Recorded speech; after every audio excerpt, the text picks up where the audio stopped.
ফুরফুরা শরীফের ঐতিহাসিক ইসালে সওয়াব মেহফিলে লক্ষাধিক পুণ্যার্থীর সমাগম ঘটে। এই উৎসবে পুণ্যার্থীর সমাগম যাতে বাধাপ্রাপ্ত না হয় সেই লক্ষ্যে বুধবার সরকারি পরিষেবার বিভিন্ন দিক খতিয়ে দেখলেন রাজ্যের পরিবহন মন্ত্রী স্নেহাশিস চক্রবর্তী।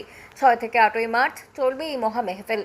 এই উৎসবে রাজ্য সরকারের তরফ থেকে নিরাপত্তা, পরিবহন, অগ্নি নির্বাপন, পানীয় জলের বন্দোবস্ত, চিকিৎসা সহ একাধিক ক্ষেত্রে বিশেষ ব্যবস্থা নেওয়া হয়েছে।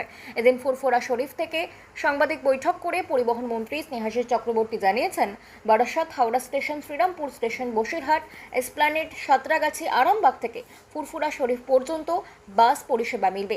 তবে আরামবাগ থেকে বাস ছাড়ার সময়সূচি সকাল 9টা থেকে সন্ধ্যে 6টা পর্যন্ত।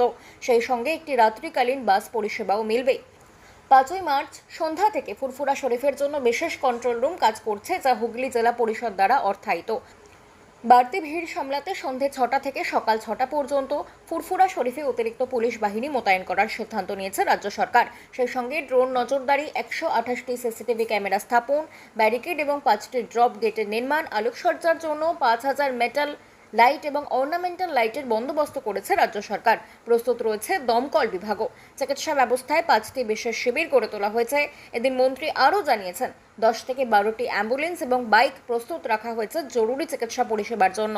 30টি শয্যা বিশিষ্ট ফুরফুরা রুবেল হাসপাতাল উল্লেখিত 3 দিনে 24 ঘন্টায় চালু থাকবে বলে জানিয়েছেন মন্ত্রী।